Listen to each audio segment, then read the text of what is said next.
இயேசு ஜீவிக்கிறார் சுவிசேஷ ட்ரஸ்ட் வழங்கும் ஜீவ வார்த்தைகள். கிறிஸ்துவில் பிரியமானவர்களே, ஆண்டவராகிய இயேசு கிறிஸ்து நாமத்தில் உங்கள் யாவரையும் அன்போடு வாழ்த்தி வரவேற்கிறோம். இயேசு ஜீவிக்கிறார் ஒளித்தின் சார்பாக ஜீவ வார்த்தைகள் என்கிற இந்த நிகழ்ச்சிக்கு வந்திருக்கிற உங்களை அன்போடு வரவேற்கிறோம்.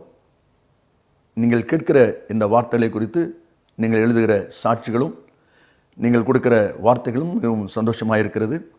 உங்களுக்கு கொடுக்கப்படுகிற இந்த செய்திகள் டிவிடியிலே தேவையானால் எங்களோடு தொடர்பு கொள்ளுங்கள். நிச்சயமாய் கர்த்தர் உங்களை ஆசீர்வதிப்பார். ஒரு டிவிடியிலே 3 செய்திகள் இருக்கும்படியாக அதை தொகுத்து வழங்குகிறோம். தேவையானவர்கள் கேட்டு பெற்றுக்கொள்ளுங்கள். இந்த நாளிலும் உங்களோடு கூட கர்த்தருடைய வார்த்தை பகிர்ந்து கொள்வதிலே மிகவும் சந்தோஷமாக இருக்கிறேன். கர்த்தர் இந்த நாளிலே உங்களுக்காய் கொடுக்கிற தேவனுடைய வார்த்தை சகரியாவின் புஸ்தகம் 2ஆம் அதிகாரம் 8ஆம் வசனத்தை உங்களுக்காக நான் வாசிக்கிறேன். ஜெபத்துடன் கேளுங்கள். உங்களை தொடுகிறவன் அவருடைய கண்மணியை தொடுகிறான். உங்களை தொடுகிறவன் அவருடைய கண்மணியை தொடுகிறான். இந்த வார்த்தைகளை வாசிக்கும் போது சற்று நாம் யோசிக்க வேண்டிய ஒரு காரியம். ஏனென்றால் ஒருவேளை நம்ம ஒரு மனிதனை பார்க்கும்போது அவருடைய கண்ணை பார்த்தா நாம் பேசுகிறோம். முகத்தை பார்க்கும் பொழுது அவர் ஏதோ ஒரு பக்கம் தம்முடைய கண்களை திருப்பிக் கொண்டால், மேலேயோ கீழேயோ பார்த்து கொண்டிருந்தால் நம்முடைய மனதில் ஒரு எண்ணத்தை உருவாக்கும். நாம் பேசுகிறதை அவர் விரும்பவில்லை, ஆகையினாலே நம்முடைய முகத்தை அவர் பார்க்கவில்லை என்று யோசிப்போம். அப்படியானால் நாம் பேசுகிற அந்த நபர் அவருடைய கண் நம்மை நோக்கி இருந்தால்தான் நம்முடைய சம்பாஷணையை அவர் கேட்கிறார் என்று நாம் புரிந்து கொள்ள முடியும் அல்லவா? அப்படியானால் ஆண்டவர் சொல்லும் பொழுது உங்களை தொடுகிறவன் அவருடைய கண்மணி தொடுகிறான் என்று சொல்வதை பார்க்கிறோம். கண்ணை தொடுகிறான் என்று சொல்லவில்லை. ஏன் கண்மணியை தொடுகிறான் என்று சொல்லுகிறார் என்பதைத்தான் இன்றைக்கு நாம் சிந்திக்க போகிறோம். வேதாகமத்திலே நாம் வாசிக்கும் போது இந்த கண்மணிக்கு அநேக பாதுகாவல் இருப்பதை நாம் பார்க்கிறோம். லூக்கா சுவிசேஷத்திலே 11:34 நீங்கள் வாசிப்பீர்களானால் அங்கே சொல்லப்பட்டிருக்கிறது, கண்ணானது சரீரத்தின் விளக்காக இருக்கிறது என்று வேதம் சொல்கிறது. கண்ணானது சரீரத்தின் விளக்கு என்று சொல்லப்பட்டிருக்கிறது. அவ்வளவாக மனுஷனுடைய சரீரத்தில் இருக்கிற உறுப்புகளிலே கண் என்பது பிரதானமான அல்லது முக்கியமான ஒரு பகுதியாகும்.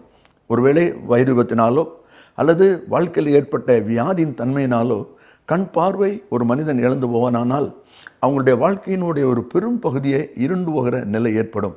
இனி இந்த உலகத்திலே நான் வாழ்ந்து என்ன பயன் என்கிற வேதனையான நிலைமைக்கு கூட அப்படிப்பட்டவர்கள் போகக்கூடிய ஒரு சூழ்நிலை கண்ணிலே இருக்கிறது.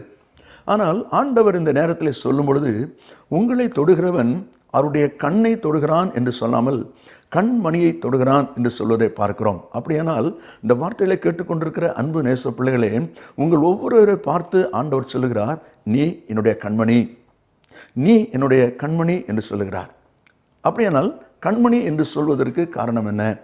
இந்த கண்மணி குறித்து வேதம் என்ன சொல்கிறது? ஆண்டவர் ஏன் தம்முடைய பிள்ளைகள் ஒவ்வொருவரை பார்த்து நீங்கள் என்னுடைய கண்மணி என்று சொல்கிறார் என்பதை தான் நாம் கற்றுக்கொள்ளப் போகிறோம். பொதுவாக நீங்கள் கவனிங்கள், இப்பொழுது நாம் தெருவிலே போய் கொண்டிருக்கிறோம். திடீரென்று சொல்லி காற்று வீசுகிறது, அதிகமாக புழுதி கிளம்பி காற்றிலே பறக்கிறது என்று வைத்துக் கொள்ளுங்கள். நாம் ஒருவராவது உடனே நம்முடைய இமைகளை பிடித்து ஷட்டர் சாத்துவது போல நாம் சாத்துகிறதில்லை, மூடுவதில்லை. அவைகள் உடனடியாக தானாகவே மூடிக்கொள்ளுகிறதை நாம் பார்க்கிறோம். ஏன் விதமாக கண் இமை உடனடியாக மூடிக்கொள்கிறது? கண்மணியிலே தூசி விழுந்துவிடக்கூடாது என்பதற்காக. பாருங்கள், அப்படியானால் ஏன் ஆண்டவர் அவருடைய பிள்ளைகளாக உங்களை பார்த்து என்னை பார்த்து நீ என்னுடைய கண்மணி என்று சொல்கிறார் என்றால், கண்மணிக்கு ஒரு இமை ஒரு பாதுகாவலாக இருக்கிறது. அப்படியானால் கண்மணி ஆகிய தேவனுடைய பிள்ளைகளுக்கு ஆண்டவர் பாதுகாவல் கொடுக்கிற தேவன் என்பதை நாம் மறந்து போக வேண்டாம். தானாகவே இமைகள் மூடிக்கொள்ளுகிறதை பார்க்கிறோம். தூசி காற்றிலே பறக்கிறது உள்ளே விழுந்துவிட்டால் கண்மணி கெட்டுப்போகும் என்பதற்காக உடனடியாக அது மூடிக்கொள்ளுகிறதை நாம் அங்கே பார்க்கிறோம். வேதம் என்ன சொல்கிறது கவனிங்கள்.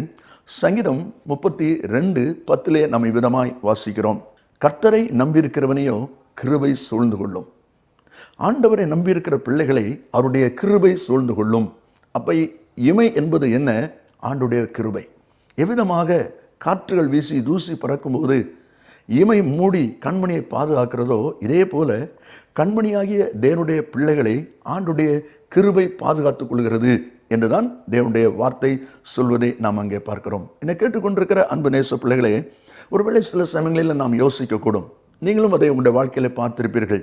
தெருவிலே விதமாக நாம் போய் கொண்டிருக்கும் பொழுது காற்று வீசுகிறது. உடனடியாக கண்களை மூடிக்கொள்கிறோம், தூசி விழுந்து விடக்கூடாது என்பதற்காக. ஆனால் எப்பொழுது நாம் திறக்கிறோம் என்று யோசித்து பாருங்கள். அந்த காற்று நின்று விட்டது என்பதை நம்முடைய சரீரத்தில் நாம் உணர்கிறோம். காற்று பொழுது வீசுகிறது, காற்று நின்று விட்டது என்பது உணர்ச்சி உள்ள ஒவ்வொருவருக்கும் தன் சரீரத்திலே அதை உணர முடியும்.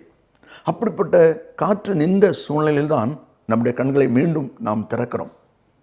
அப்படியானால் வேதம் என்ன சொல்லுகிறது என்று நாம் பார்க்கும்போது, சங்கீத புஸ்தகத்திலே 57ஆம் சங்கீதம் 1வது வசனத்தை நீங்கள் வாசிப்பீர்களானால், எனக்கு இறங்கும் தேவனே, எனக்கு இறங்கும், என் ஆத்துமா உம்மை அண்டிக் கொள்ளுகிறது, விகினங்கள் கடந்து போக மட்டும் உம்முடைய சேட்டைகளின் நிழலிலே வந்து அடைவேன் என்று சங்கீதக்காரர் சொல்கிறார். விகினங்கள் கடந்து போக மட்டும். விகினங்கள் என்றால் சோதனை காற்றுகள், பிரச்சனை காற்றுகள், போராட்டங்கள், இவை நீங்கி போகிற வரைக்கும் நான் கண்ணை திறக்க மாட்டேன், உம்முடைய சேட்டையின் மரலே தங்கியிருப்பேன் என்று சொல்லி பக்தன் அங்கே சொல்வதை நாம் பார்க்கிறோம். இதை தான் ஆண்டவராக இயேசு அவருடைய நேச பிள்ளைகளாகிய உங்களிடத்திலே ஆண்டவர் எதிர்பார்க்கிறார். நீங்கள் தேவனுடைய கண்மணியாக இருக்கிறபடியினால் உங்களை சுற்றி பொல்லாத காற்றுகள், பொறாமை காற்றுகள், உங்கள் மேலே கோப காற்றுகள் வீசுகிறது என்று காண்பீர்களானால் நீ அமைதலாக இரு, கிருபைக்குள் மறைந்து கொள். அந்த நேரத்தில் நீ வெளியே வராதே. நீ கிருபைக்குள் மறைந்து கொள்ளாமல் இருந்தால் தேவையில்லாத வார்த்தைகள், தேவையில்லாத காயங்கள் உனக்கு ஏற்படும். ஆகினாலே நீ கிருபைக்குள் மறைந்து கொள் என்பதுதான் ஆண்டுடைய வார்த்தை. இந்த வார்த்தைகளை கேட்டுக்கொண்டிருக்கிற நீங்களும் கூட உங்களுடைய வாழ்க்கையில் யோசித்து பாருங்கள். சிலருடைய வார்த்தையினாலே நீங்கள் காயப்பட்டிருக்கிறீர்கள். சிலருடைய செயல்கள் உங்களை காயப்படுத்தி இருக்கிறது. ஏன் இந்த காயம் உண்டானது என்பதை யோசித்து பாருங்கள். அப்படிப்பட்ட காற்றுகள் வீசும்போது நீங்கள் கிருபைக்குள் மறைந்திருக்கவில்லை. நீங்கள் ஆண்டுடைய கிருபைக்குள்ளே, ஆண்டுடைய வார்த்தைக்குள்ளே, ஆண்டுடைய வல்லமைக்குள்ளே நீங்கள் மறைந்திருந்திருப்பீர்களானால் இந்த காயம் உங்களுக்கு ஏற்பட்டிருக்காது. குடும்பத்தில் இந்த பிரிவினை உங்களுக்கு ஏற்பட்டிருக்கிறாது. உங்களுடைய தனிப்பட்ட வாழ்க்கையிலும் உங்களுடைய குடும்ப வாழ்க்கையிலும் பிரிந்து நிற்கக்கூடிய, ஒருவரை ஒருவர் பார்க்கக்கூடாதபடி, எத்தனை வருட பழக்கத்தில் உள்ளவர்கள் கூட ஒருவரை ஒருவர் பார்க்க முடியாதபடி பிரிந்து நிற்கிற அநேகரை பார்க்க முடிகிறது. இந்த வார்த்தைகளை கேட்டுக்கொண்டிருக்கிற நீங்களும் கூட அப்படிப்பட்ட ஒருவராக இருக்கலாம். அதுக்கு காரணம் கிருபைக்குள் மறைந்து கொள்ள வேண்டிய நீங்கள் கிருபைக்குள் மறைந்து கொள்ளாததனாலே, அந்த வார்த்தையினாலே, அந்த செயல்னாலே நீங்கள் காயமடைந்திருக்கிறீர்கள். கர்த்தரை நம்பியிருக்கிறவனையோ கிருபை சூழ்ந்து கொள்ளும் என்று சொல்லி நாம் அங்கே பார்க்கிறோம். தானியேல் புஸ்தகத்திலே சாத்ராக், மேஷாக், ஆபேத்நேகோ மூவரை குறித்து நம்ம வாசிக்கிறோம். கட்டப்பட்டவர்களாக அக்னி சூளையிலே போடப்பட்டார்கள். ஆனால் அக்னி சூளையில விழுந்தது உடனே நடந்தது என்ன? அவர்களை கட்டியிருந்த கயிறு எரிந்து போயிற்று, அறுபட்டு போயிற்று. அவர்களோ விடுதலையாய் உலாவினார்கள். 7 மடங்கு அக்கனிக்குள்ளே எப்படி அவர்கள் விடுதலையாய் உலாவ முடிந்தது? அவர்களை சுற்றிலும் தேவனுடைய கிருபை இருந்தது. தேவனுடைய கிருபை உங்களை சுற்றி இருக்கிற வரைக்கும் எந்த ஒரு காயமும் உங்களுக்கு ஏற்படாது. அதை தான் ஆண்டவர் சொல்லுகிறார், நீ என்னுடைய கண்மணி. கண்மணிக்கு இமை ஒரு பாதுகாவலாக இருப்பது போல ஆண்டுடைய கிருபை கண்மணியாகிய தேவனுடைய பிள்ளைகளுக்கு பாதுகாவலாக இருக்கிறது என்பதை நீங்கள் மறந்து போக வேண்டாம். அடுத்தது யோசியுங்கள். அவ்விதமாகவே புயல் அடிக்கிற, காற்றடிக்கிற அந்த சூழ்நிலையில் நீங்கள் அமைதலாக இருந்தாலும், கண்களை மூடி இருந்தாலும், ஒருவேளை சில சமயங்களிலே காற்று குறைந்து விட்டதா, தூசிகள் அமர்ந்து விட்டதா என்று பார்ப்பதற்கு கண்ணை தெளிவாக திறக்காவிட்டாலும் கூச்சப்பார் என்று சொல்லுவோமே, அதுபோல் லேஸ் அப்படி திறந்து பார்க்கிற அனுபவம் உண்டு. அப்படிப்பட்ட சமயங்களிலே திடீரென தூசி உள்ளே விழுந்து விடுவது உண்டு. உங்களுடைய வாழ்க்கையிலும் கூட கண்களிலே தூசி விழுந்த அனுபவம் இருக்கும் என்று நான் விசுவாசிக்கிறேன். அப்படி தூசி விழுந்த அனுபவம் என்ன நடக்கும் என்பதை யோசித்து பாருங்கள். அடுத்த வினாடியில் நடக்கிற சம்பவம் என்ன? கண்ணீர் வருகிறதை பார்க்கிறோம். ஆண்டவர் ஒவ்வொருடைய தலையில் ஒரு கண்ணீர் டேங்க் வச்சிருக்கிறார், தண்ணி டேங்க் வச்சிருக்கிறார். அந்த தூசி கண்ணில் விழுந்து விட்டது என்று சொன்ன உடனே கண்ணீர் சுரக்கிறதை பார்க்கிறோம். எதற்கு இந்த கண்ணீர் வருகிறது? கண்ணிலே கண்மணியை கெடுக்கக்கூடிய ஒரு பொருள் உள்ளே வந்து விட்டது. இந்த பொருளை அனுமதித்தால் அது கண்மணியை கெடுத்து விடும். ஆகினாலே அந்த தூசியை உடனடியாக வெளியாக்க வேண்டும் என்பதற்காக அங்கே கண்ணீர் சுரக்கிறது. அதுதான் அருமையானவர்களே, கண்மணியினுடைய 2வது ஒரு பாதுகாவல் என்ன? கண்ணீர் சுரக்கிறது, அந்த தூசியை வெளியாக்குவதற்காக. இன்றைக்கும் ஆண்டவர் நம்மிடத்தில் எதிர்பார்க்கிற இரண்டாவது அனுபவம் என்ன? கண்மணி ஆகிய தேவனுடைய பிள்ளைகள், வாழ்க்கையிலே காயப்பட்டு விட்டீர்களா? ஏதாவது உங்களை அறியாத ஒரு தூசி விழுந்து விட்டதா? ஒரு வேதனையின் அனுபவம் விழுந்து விட்டதா? அதை தங்குவதற்கு இடம் கொடாதீர்கள். உங்களுடைய மனதில் தங்குவதற்கு இடம் கொடாதீர்கள். உங்கள் வாழ்க்கையிலே அது தங்குவதற்கு இடம் கொடாதீர்கள். உடனடியாக அதை வெளியாக்க வேண்டும். அதுக்கு என்ன செய்வது? அதுதான் வேதாகமத்தில் நம்ம வாசிக்கிறோம். கண்ணீரோடு நிறைந்த ஜெபம். கண்ணீரோடு நிறைந்த ஜெபம். ஆண்டுடைய சமூகத்திலே கண்ணீரோடு கூட நம்ம ஜெபிக்கிற பொழுது அந்த வேதனை, அந்த தூசி, அந்த துக்கம் மாறி விடுகிறது, மாற வேண்டும். அதுதான் பிரயோஜனமான காரியம். கண்ணீர் சுரக்கும் போது தூசி வெளியே போகவில்லை என்றால் நீ விடுகிற கண்ணீர் வேஸ்ட் என்பதை மறந்து போக வேண்டாம். நம்முடைய கண்ணீரை நாம் வேஸ்ட் ஆக்கக்கூடாது. ஏனென்றால் தேவனுடைய வார்த்தையில் நம்ம வாசிக்கிறோம். கண்ணீரின் அனுபவத்திலே புலம்பல் 2ஆம் அதிகாரம் 18வது வசனத்தை நீங்கள் வாசிப்பீர்களானால் ஆண்டவருடைய வசனம் சொல்கிறது, சீயோன் குமாரத்தின் மதிலே இரவும் பகலும் நதி எவ்வளவு கண்ணீர் விடு என்று சொல்கிறார். இரவும் பகலும் நதி எவ்வளவு கண்ணீர் விடு. ஏன் நதி எவ்வளவு கண்ணீர் விடு? நதி போல கண்ணீர் வந்தால்தான் அந்த தூசியை அது வெளியாக்கும். அதை தான் ஆண்டவருடைய வார்த்தை சொல்கிறது. தூசி வெளியாகவில்லை என்றால் நாம் விடுகிற கண்ணீர் வீணான ஒரு கண்ணீராய் போய்விடும். சங்கீத புஸ்தகத்திலே 56:8 நாம் வாசிக்கிறோம், என் கண்ணீரை உம்முடைய துருத்தியில் வையும், அவையெல்லாம் உம்முடைய கணக்கில் அல்லவோ இருக்கிறது என்று வேதம் சொல்கிறது. நீங்களும் நானும் விடுகிற கண்ணீர் ஆண்டவருடைய கணக்கில் இருக்கிறது என்பதை நாம் மறந்து போக வேண்டாம். ஆண்டவர் நம்முடைய கணக்கில் வைத்திருக்கிறபடியினால் நம்முடைய கண்ணீரை குறித்தும் நாம் தேவனுக்கு கணக்கு ஒப்புவிக்க வேண்டியவர்களாக இருக்கிறோம். ஆகினாலே கண்ணீர் வீணாய் போய்விடக்கூடாது. எசேக்கியா என்கிற ராஜாவை குறித்து 2 ராஜாக்கள் 20ஆம் அதிகாரத்திலே நாம் வாசிக்கிறோம். அவனுடைய காலங்கள் முடிந்து வியாதிப்பட்டு அவன் மரணத்துக்கு ஏதுவான நாட்களை வரும்பொழுது உன் வீட்டு காரியத்தை ஒழுங்குபடுத்து என்று தீர்க்கதரிசி மூலமாய் கர்த்தர் பேசுகிறார். ஆனால் அவனோ மீண்டும் சோர்வாகமாக திரும்பி அழுகிறான், கண்ணீர் விடுகிறான், தான் செய்த காரியங்களை சொல்லி அழுகிறான். ஆண்டவருடைய வார்த்தை அவனை நோக்கி வருகிறது.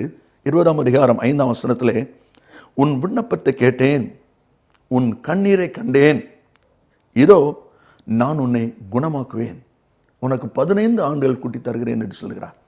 உன் விண்ணப்பத்தை கேட்டேன், உன் கண்ணீரை கண்டேன். ஆம், அருமையான கர்த்தருடைய பிள்ளைகளே, தேவனுடைய கரம் அற்புதமாக நடத்ததை மறந்து போக வேண்டாம். கடைசி 3வது காரியம் என்ன? யோவான் 3:30 நாம் வாசிக்கிறோம், இயேசு பெருகவும் நான் சிறுகவும் வேண்டும், அவர் பெருகவும் நான் சிறுகவும். அதாவது வெயிலில் இருக்கிற நாம் ஒரு ரூம்குள்ளே வருவோமானால் அங்கே இருட்டாக தெரிகிறதை நாம் பார்க்கிறோம். ஒரு சில நிமிடம், ஒரு சில செகண்ட்ஸ் எல்லாம் வெளிச்சமாய் தெரிகிறது. அதே போல் ரூமுக்குள்ளே இருக்கிற நாம் வெளியே போகும்போது கண் கூசுகிறது, சில செகண்ட் கழித்து எல்லாம் தெரிகிறது. என்ன நடக்கிறது? வெளியே இருக்கும்போது விரிந்திருக்கிற கண்மணியானது வெயிலில் கண்மணி சுருங்கி இருப்பதையும் வீட்டுக்குள்ளே கண்மணி விரிந்திருப்பதையும் நாம் பார்க்க முடியும். அதாவது சுருங்கி விரிகிற தன்மை. ஆண்டவர் என்ன எதிர்பார்க்கிறார்? கண்மணி ஆகிய தேவனுடைய பிள்ளைகள் சுருங்கி விரிகிற தன்மை உள்ளவர்களாக, விட்டு கொடுக்கிற மனப்பான்மை உள்ளவர்களாக இருக்க வேண்டும் என்றுதான் ஆண்டுடைய வார்த்தை அங்கே சொல்வதை பார்க்கிறோம். 2 ராஜாக்கள் 3:26 அதற்கு தெளிவான ஒரு விளக்கம் இருக்கிறது. ஆதியாகமம் 13:8 நீங்கள் வாசிப்பில்லானால் தெளிவான ஒரு விளக்கம் இருக்கிறது. ஆக கர்த்தர் என்ன சொல்லுகிறார்? கண்மணி ஆகிய தேவனுடைய பிள்ளைகளுக்கு இமை ஒரு பாதுகாவல், கண்ணீர் ஒரு பாதுகாவல், சுருங்கி விடுகிற தன்மை. அதே போல கண்மணி ஆகிய தேவனுடைய பிள்ளைகளாய் நீங்களும் நானும் கிருபைக்குள் மறைந்து கொள்ளுகிற வாழ்க்கை, கண்ணீர் நிறைந்த ஜெப வாழ்க்கை, விட்டு கொடுக்கிற வாழ்க்கை. நாம் ஜெபிப்போமா? நல்ல பிதாவையும் என்னோடு துதிக்கிறோம். உம்முடைய வார்த்தை ஆமென்றும் ஆமென் என்றும் இருப்பதற்காக ஸ்தோத்திரம். உம்முடைய வார்த்தையின்படி எங்களை வழிநடத்தும். இந்த வார்த்தையை கேட்டுக்கொண்டிருக்கிற ஒவ்வொரு பிள்ளைகளும் நான் இயேசுவின் கண்மணி என்பதை உணர்ந்து தங்களை அர்ப்பணித்து உம்முடைய ஆசீர்வாதங்களை பெற்றுக்கொள்ள உதவி செய்யும். கிருபை பாதுகாக்கட்டும். இரட்சகர் இயேசுவின் நாமத்தில் பிதாவே, ஆமென் ஆமென். கர்த்தர் உங்களை ஆசீர்வதிப்பாராக. ஆமென்.